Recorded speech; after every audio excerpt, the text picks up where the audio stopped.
Perkenalkan, nama saya Diki Andreas dengan NIM 123222061. Pada kesempatan kali ini saya akan menjelaskan isi dari seminar tentang monitoring CCS yang diselenggarakan pada tanggal 1 Juli kemarin. Perubahan iklim telah menjadi tantangan global yang mendesak, dengan emisi CO2 sebagai pendorong utamanya.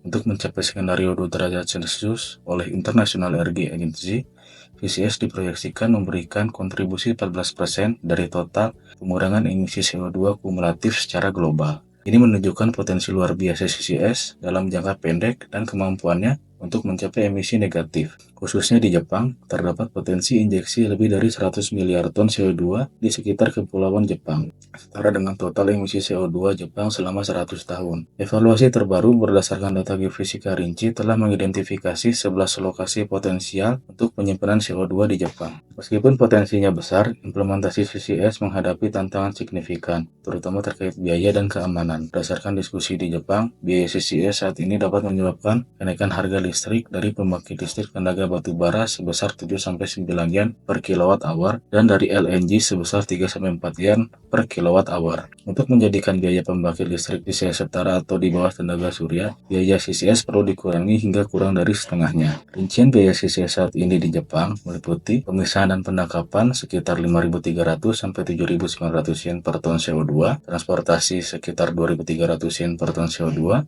injeksi dan pemantauan sekitar 800 yen per ton CO2, dengan total biaya sekitar 8.400 sampai 11.000 yen per ton CO2. Biaya terbesar dalam proyek CCS adalah capital expenditure yang mencakup fasilitas penangkapan CO2, pipa, sumur penyimpanan, dan biaya pemilik. Sebagai contoh, proyek Quest CCS di Kanada memiliki total biaya konstruksi sebesar 790,6 juta dolar Kanada. Hal ini menjadikan inisiasi proyek CCS seringkali sulit. Roadmap CCS di Jepang menargetkan penyimpanan 120 hingga 240 juta ton CO2 per tahun pada tahun 2050, yang berarti kebutuhan untuk peluncurkan proyek CCS baru dan meningkatkan kapasitas penyimpanan tahunan. Untuk mencapai target ini diperlukan pengeboran 240 sampai 880 sumur baru di sekitar Kepulauan Jepang. Pada 28 Juni 2024, 9 proyek CCS sedang berjalan dan 5 proyek lainnya sedang dalam pengembangan. Jepang juga telah mengesahkan undang-undang terkait CCS pada Mei lalu. Sebagai mahasiswa teknik geofisika, peran kita sangat krusial dalam keberhasilan CCS. Kita perlu menyuntikkan CO2 pada kedalaman lebih dari 800 meter agar berada dalam kondisi superkritis, di mana ia memiliki densitas tinggi dan mobilitas tinggi sehingga optimal untuk penyimpanan. Pemantauan menjadi elemen kunci dalam CCS, mencakup evaluasi risiko seperti deteksi kebocoran CO2 dan mitigasi gempa bumi akibat injeksi. Metode umum yang digunakan adalah pemantauan seismik time-lapse yang mendeteksi perubahan atribut seismik akibat injeksi CO2. Pengembangan sistem pemantauan berukuran kecil yang berkelanjutan sangat penting untuk reservoir skala kecil seperti panas bumi. Sebuah sistem monitoring kontinu telah dikembangkan yang mampu menghasilkan getaran dan meningkatkan signal-to-noise ratio dengan menumpuk sinyal jangka panjang. Sistem ini telah berhasil digunakan di lapangan panas bumi Kuju di Jepang, di mana sinyal dari sumber pemantauan kontinu dapat mencapai jarak sampai 80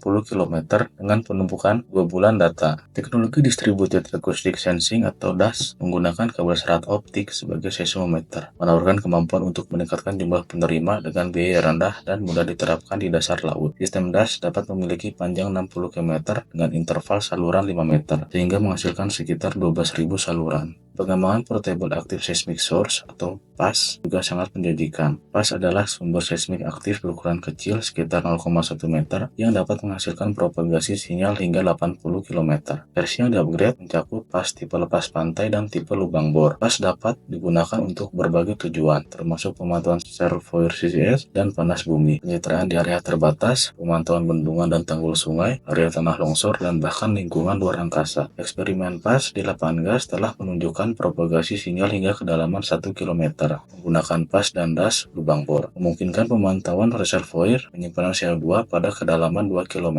Teknologi lain yang digunakan adalah digital rock physics, adalah bidang yang memungkinkan kita mengestimasi sifat hidrolik, elastis, dan elektrik batuan pada saat yang bersamaan, menguji berbagai kondisi dan memprediksi masa depan, yaitu mineralisasi dan disolusi dalam waktu yang lebih singkat. DRP memanfaatkan gambar CT mikro resolusi tinggi untuk membangun geometri pori 3 dimensi batuan. Machine learning, khususnya convolutional neural network, berperan penting dalam klasifikasi litologi pada data seismik 3 dimensi, mengatasi volume data yang besar, struktur geologi yang kompleks, dan mengurangi kesalahan manusia. CNN juga dapat berkontribusi pada interpretasi seismik seperti prediksi sesar dan SLAM. Dengan kemajuan teknologi geofisika dan machine learning, kita memiliki alat yang semakin canggih untuk mengatasi tantangan CCS. Integrasi berbagai teknologi ini akan mempercepat implementasi CCS skala besar, mendukung tujuan pengurangan emisi CO2, dan memastikan keberlanjutan energi di masa depan. Sekian dari saya, terima kasih.